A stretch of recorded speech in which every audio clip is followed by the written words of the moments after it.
Hi అందరికీ నమస్కారం. ఈరోజు ఎపిసోడ్లో వార్డెన్ ధర్మరాజ్కి 45 ఏళ్ల వయసు ఉండొచ్చు. బట్టతల, కోలముఖం, విశాలమైన కళ్ళతో కొత్త వాళ్లకు చాలా తెలివితేటలున్న వాడిలా కనిపిస్తాడు. జైలు నిర్వహణలో స్పెషల్ ట్రైనింగ్ పూర్తి చేసుకున్నాడు.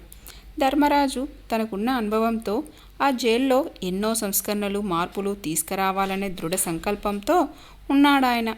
ఆ జైల్లోనున్న ఒక్కొక్క సెల్లులో 2 చొప్పున ఉండటానికి ఒరిజినల్గా ప్లాన్ చేశారు. కానీ ఖైదీలు ఎక్కువగా ఉండడంతో ఒక్కొక్క సెల్లులో 5 ఉంచక తప్పడం లేదు. జైళ్లలో ఖైదీలు ఎక్కువ, స్టాఫ్ తక్కువ, పనిభారం కూడా ఎక్కువే చేసేవాడికి. నైమిష లోపలికి ప్రవేశించింది. బహుశా ప్రతాప్ తన పలుకుబడిని ఉపయోగించి ఉంటాడు అని మనసులోనే అనుకుంది నైమిష. మగవారు ఎన్నిసార్లు మోసం చేసినా సరే ఆడది ఇలా గుడ్డిగా నమ్ముతూనే ఉంటుంది. ధర్మరాజు నైమిష వైపు చూశాడు. విశాలమైన కళ్ళు, పసిమి ఛాయ, ఆకర్షణీయమైన ముఖం, మెరుపుతో మెరిసిపోయే బుగ్గలు, పొందికగా ఉన్న అంగసౌష్ఠవం చూసి విభ్రాంతి చెందాడు. ఈ 4 గోడల మధ్య ఈ అందం ఎన్నాళ్ళుంటుందిలే, ఈమెకి వాడిపోయి మొరటుగా తయారవుతుంది అని మనసులోనే అనుకున్నాడు. ధర్మరాజు నైమిష కేసును పేపర్లో చదివాడు. టీవీలో ఆమెను చూశాడు. ఆమె రికార్డునంతా చదివాడు. అతనికి ఎందుకో ఈ అమ్మాయి నేరం చేసిందంటే నమ్మబుద్ధి కావడం లేదు. ఇదేదో తేల్చుకుందామనే ఉద్దేశంతోనే ఆమెను పిలిపించాడు. కూర్చో అమ్మాయి అన్నాడు ధర్మరాజు సౌమ్యంగా. నైమిష కూర్చుంది. ఇంత దయగా ఇప్పటి వరకు జైల్లో ఎవరూ మాట్లాడలేదు. ఆమె పాదాలు వణుకుతున్నాయి. ఏదో సంతోషకరమైన వార్త చెప్పడం కోసమే తనను పిలిచి ఉంటాడు అనుకుంది. నీ రికార్డ్ మొత్తం చదివినమ్మాయి అన్నాడు ధర్మరాజు. బహుశా ప్రతాప్ చదవమని చెప్పుంటాడు అని నైమిష మనసులో అనుకుంది. నువ్వు చాలా కాలం మాతోనే ఉండాలి. నీకు 10 ఏళ్ల శిక్ష పడ్డదనే విషయం తెలుసా నీకు అని అడిగాడు. నైమిషకి ఏం అర్థం కాలేదు. ఆమె ఊహల్లోనే ఉంది. ఇంకా ఎప్పటికైనా ప్రతాప్ వస్తాడని, తనను విడిపిస్తాడని జానపద కథల్లోని రాకుమారిలా పిచ్చి నైమిష ఇల్యూజేషన్లో మునిగిపోతూనే తేలుపుతూనే ఉంది. మీతో ప్రతాప్ మాట్లాడలేదా అని అమాయకంగా అడిగింది నైమిష. నైమిష వంక విచిత్రంగా చూశాడు ధర్మరాజు. ప్రతాప్ ఎవరు? ఆ పేరు వినలేదే నేను అన్నాడు. తన అంచనా తప్పైంది. ఆమె కళ్ళ వెంట ధారాపాతంగా నీళ్లు కారసాగాయి. నేను ఏ పాపం ఎరగను. నేను నిర్దోషిని. నన్ను వదిలేయండి. పెయింట్ అయినట్లుగా ఉందామె స్థితి. ధర్మరాజు ఓసారి తల పంకించాడు. నేను నిర్దోషిని, నేనే పాపం ఎరగను ఇలాంటి మాటల్ని కొన్ని 100 సార్లు కాదు, కొన్ని 1000 సార్లు విన్నాడతను. అది కాదమ్మాయి, కోర్టులో నీకు శిక్ష పడింది. దాన్ని అమలుపరచడం వరకే మా బాధ్యత.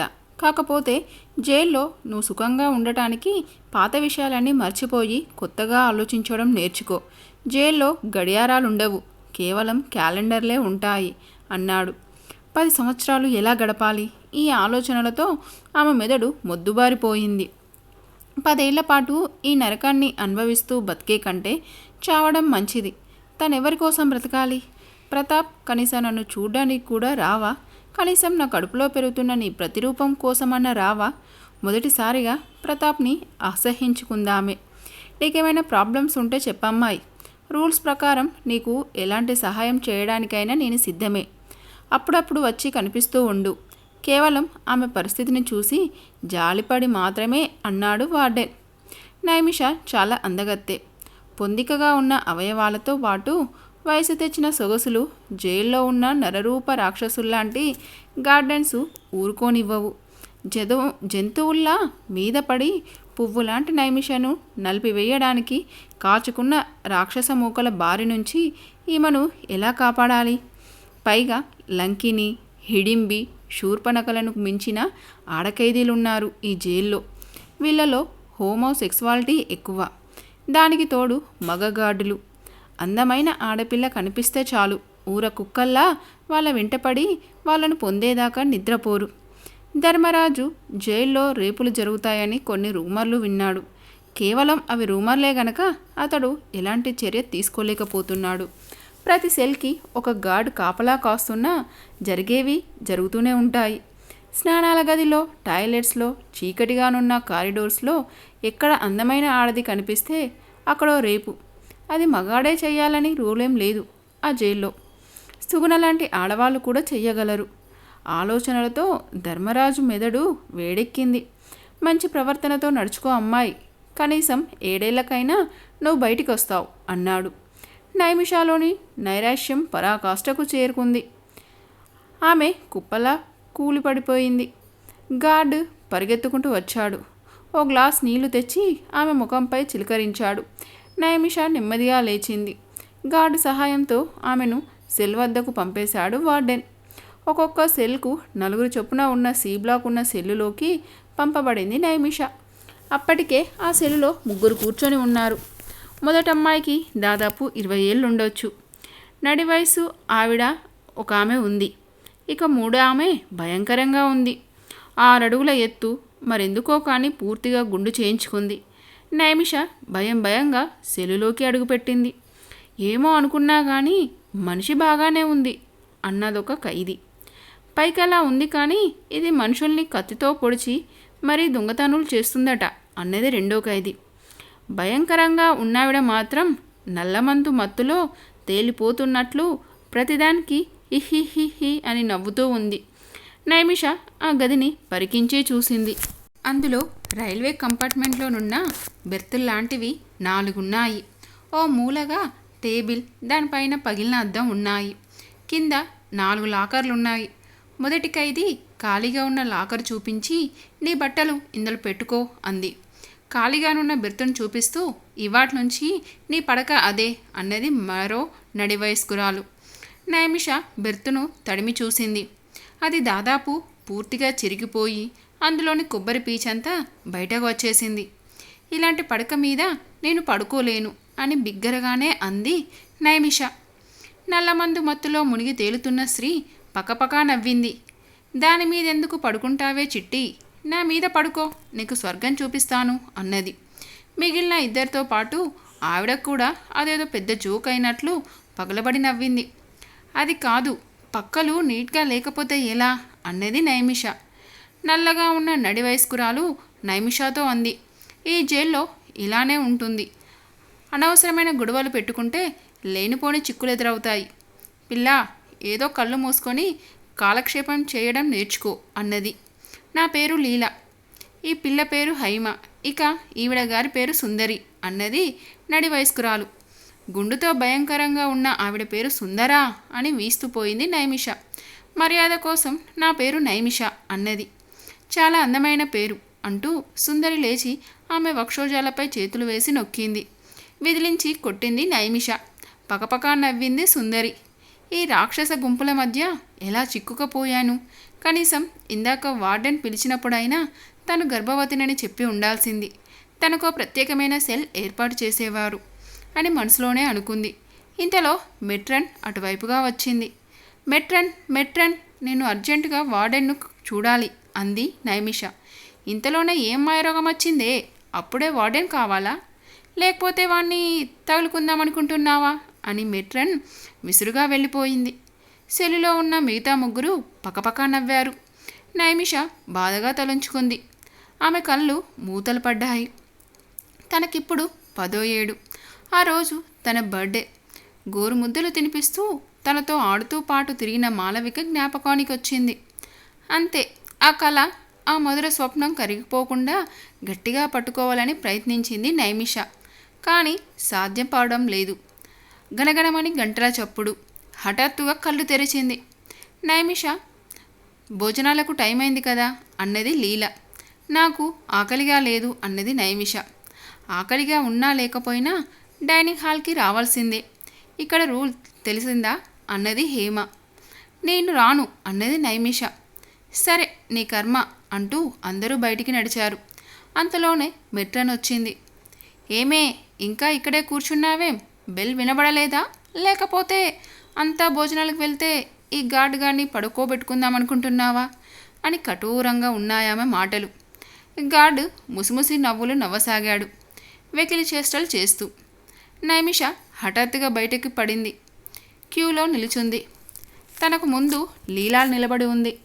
నైమిష లీలాతో ఏదో మాట్లాడపోయింది, కానీ లీలా వెంటనే చెప్పింది క్యూలో మాట్లాడుకోవద్దని. ఖైదీలందరూ సెక్యూరిటీ గేట్ గుండా డైనింగ్ హాల్కి చేరుకున్నా అందరూ ప్లేట్లు అందుకొని నిలబడ్డారు. ఆ టేబుల్పై 2 పెద్ద పాత్రలున్నాయి. ఒక్కొక్కరు కదులుతుంటే వాళ్ళ ప్లేట్లలో 4 రొట్టెలు, కొద్దిగా కూర వేస్తున్నారు గార్డులు నిర్లక్ష్యంగా. తర్వాత ఖైదీలు అక్కడ బల్లపై కూర్చొని ఆ రొట్టెల్ని తినసాగారు ఆత్రంగా. నైమిషాకి ఆకలిగా లేదు. లీలా, హేమ కూర్చున్న చోటికొచ్చి తన ప్లేట్లోని రొట్టెల్ని వాళ్ళ ప్లేట్లోకి సర్దింది. సరిగ్గా 30 నిమిషాల తర్వాత మరోసారి బెల్లు మ్రోగింది. మరలా ఖైదీలందరూ లేచి ప్లేట్లను కడిగి శుభ్రంగా తుడిచి క్యూలో నిలబడ్డారు. ఎవరి సెల్కి వాళ్ళు నడిచారు. నువ్వేం తినలేదు కదా నైమిష అని లీలా అడిగింది. నాకు ఆకలిగా లేదు అన్నది నైమిష. తినకపోతే నీకే నష్టం. ఇక్కడ నీ గురించి ప్రత్యేకంగా ఆలోచించే వాళ్ళు ఎవరూ ఉండరు, తెలిసిందా అంది లీలా. అది సరే, నేను వార్డెన్ను చూడాలి, చాలా అర్జెంటు అంది నైమిష. అనవసరంగా చిక్కుల్లో పడమాకు. వార్డెన్ను ఎవరైనా ఖైదీ చూస్తామంటే మెట్రన్కి కోపం వస్తుంది. ఒకవేళ నువ్వు వార్డెన్ దాకా వెళ్ళినా నువ్వు తిరిగొచ్చేలోపు మెట్రన్ నీ మీద మరో కేసు బనాయించి తీరుతుంది. అల్లా ఆ ప్రయత్నం మానుకో అని సిన్సియర్గా సలహా ఇచ్చింది లీలా. మౌనంగా ఉండిపోయింది నైమిష. రాత్రి సమయం 8:45 సైరన్ మోగింది. సెల్లో ఉన్న ఖైదీలు తమ పక్కల్ని శుభ్రం చేసుకొని పడుకోసాగారు. నీకు తెలియదా నైమిష, 9 గంటలలోపు నిద్రపోవాలి. ఇది ఇక్కడి రూలు అంది లీలా. ఇంతలో మెట్రన్ వచ్చింది. ఆమెను చూస్తూనే తన పక్కను కూడా సర్దుకోసాగింది నైమిష. 9 గంటలయ్యింది. ఆమె తన బెర్తుపై పడుకుందామని లేచింది. బెర్త్ పైకి ఎక్కింది. పెద్ద శబ్దం చేస్తూ బెర్త్ కిందకు వాలిపోయింది. మిగిలిన 3 ఖైదీలు ముసిముసి నవ్వులు నవ్వుకోసాగారు. నైమిష రావడానికి ముందే ఆ బెర్తుకున్న నట్లను, బోల్టులను ఆ 3 కలిసి తీశారన్నమాట. అదొక పైశాచిక ఆనందం వాళ్లకు. ఆ రాత్రి నిద్ర లేకుండా ఎంతోసేపు అలానే కూర్చుండిపోయింది నైమిష. తెల్లవారగానే ఎలాగైనా వార్డెను కలవాలి, తను గర్భవతినని చెప్పి వేరే సెల్లో మార్పించుకోవాలి అని అలానే కూర్చుండిపోయింది. మరి ఎప్పుడు కునుకు పట్టిందో ఆమెకే తెలియదు. నైమిషకు నిషీదే శత్రువుగా మారింది. ఆమె జైలు గురించి ఇది వరకు ఎన్నో కథలు విని ఉంది. కానీ జైల్లో ఆమె గడుపుతున్న ఈ రాత్రి భయంకరంగా ఉంటుందో లేక మామూలుగానే తెల్లవారుతుందో తెలియని పరిస్థితి. తనతో పాటు ఉన్న 3 ఖైదీలది విచిత్రమైన మనస్తత్వం. ఒకరు మత్తుమందులో మునిగి తేలుతుంటే మిగతా 2 సెక్స్ గురించి కబుర్లు చెప్పుకుంటూ గడుపుతారు. నైమిషకు హఠాత్తుగా మెలకువ వచ్చింది. ఆమె నోటిని అరవకుండా ఎవరో గట్టిగా అదిమిపట్టి ఉంచారు. ఆమె లేచి కూర్చోవాలని వృధా ప్రయత్నం చేస్తుంది. తన ఒంటి మీద బట్టలేమీ లేవని గ్రహించింది. ఏవో చేతులు బలవంతంగా తన కాళ్లను వెడల్పు చేస్తూ గట్టిగా గుంజుతున్నాయి. వాళ్ళ పట్టు నుంచి వదల్చుకోవడం కోసం నైమిష తీవ్రంగా పెనుగులాడసాగింది. ఏయ్ కదలకు, కదిలితే పీక పిసికి చంపేస్తా. ఆ గొంతు సుందరిది. ఆ గొంతు వినిపించిన వైపు తన కాలుని విసిరింది నైమిష. అబ్బా అని బాధగా మూలిగింది సుందరి. ఈలంను కిందకు ఈడవండి గుసగుసలాడినట్లుగా అన్నది సుందరి. అంతే, నైమిష ముఖంపై ఓ బలమైన పిడిగుద్దు పడింది. ఆమె కళ్ళెదుట కాంతి పుంజాలు మెదిలాయి. ముక్కు పచ్చడయింది. రెండో పిడిగుద్దు ఆమె పొత్తి కడుపుపై పడింది. అమ్మా అని విపరీతమైన బాధతో అరవబోయిన నైమిష నోట్లో 2 బలమైన హస్తాలు మూసేశాయి. ఆమె కంఠం వద్ద ఎవరో గట్టిగా పట్టుకున్నారు. ఆమె వక్షోజాల్ని ఎవరో నలుపుతున్నారు. ఆమె శరీరాన్ని ఇష్టం వచ్చినట్లు చేస్తున్నారు ఆడవాళ్ళు. నైమిష తన శక్తినంతా ఉపయోగించి వాళ్ళ పట్టు నుండి తప్పించుకుంది. అంతే, వెంటనే ఆమె తలను ఇనుప పూచాలకేసి కొట్టారెవరో. ఆమె నోటి నుంచి, ముక్కు నుంచి రక్తం బొలబొలా కారసాగింది. నైమిష తన శక్తి కొద్దీ వాళ్ళతో పోరాడింది. కానీ 3 ముందు పూర్తిగా అశక్తురాలయ్యింది. ఆమెలోని శక్తి ఉడిగిపోయింది. ఆమె శరీరాన్ని ఆ 3 యథేచ్ఛగా ఉపయోగించుకున్నారు. నేటి జైళ్లలో జరుగుతున్న అరాచకాలు, నేను ప్రత్యక్షంగా చూసిన ఘోర కృత్యాలు కొన్నైతే కొందరు ఖైదీలు చెప్పినవి మరికొన్ని, ఎవరు వీటిని ఆపరు, మరెవ్వరు వీటిని పట్టించుకోరు. తరతరాలుగా ఈ జైళ్ళు ఇలాగే ఉన్నాయి అని రచయిత చెప్పినది. ఆమె నోటిలో కొన్ని గుడ్డలు కుక్కబడ్డాయి.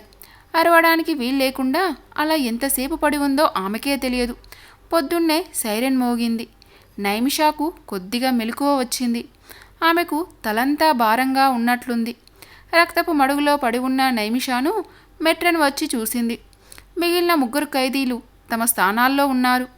నైమిషా ముఖం భయంకరంగా తయారైంది. ఆమె కుడికన్ను వాచిపోయింది. ముఖంపై నెత్తుటి చారికలు కనిపిస్తున్నాయి. నేలంతా రక్తంతో తడిసిపోయి ఎండిపోయి ఉంది. ఏం జరిగింది అని ప్రశ్నించింది మెట్రన్. నైమిష మౌనంగా ఉండిపోయింది. నిన్నేం జరిగిందో చెప్పు అని దాదాపుగా అరిచింది మెట్రన్. ఆమె ఏమో చెప్తుండా అని ఆ 3 ఆతృతగా ఎదురుచూడసాగారు. నేను అస్పష్టంగా గుడిగింది నైమిష. నా బెర్తు మీద నుండి కింద పడ్డాను, అలవాటు లేక. ఆ ఖైదీలు 3 హాయిగా ఊపిరి పీల్చుకున్న శబ్దం నైమిషాకు వినిపించింది. దరిద్రపు దాన, బెర్తు మీద ఎలా పడుకోవాలో కూడా తెలియదా నీకు? ఉండు, నీ పని చెప్తా. బెర్తు మీద పడుకోవటం అలవాటయ్యేదాకా నేలపై పడుకో. నిన్ను బెర్తుల్లేని సెల్కు మారుస్తున్నా అని చెప్పి కదిలింది మెట్రన్. ఇదండి ఈరోజు ఎపిసోడ్. ఈ ఎపిసోడ్ మీకు నచ్చిందని ఆశిస్తున్నాను. ఈ ఎపిసోడ్ కనుక మీకు నచ్చినట్లయితే లైక్ చేయండి అండ్ సబ్స్క్రైబ్ చేసుకోండి. మరొక ఎపిసోడ్తో మళ్ళీ కలుసుకుందాం. అంతవరకు బాయ్.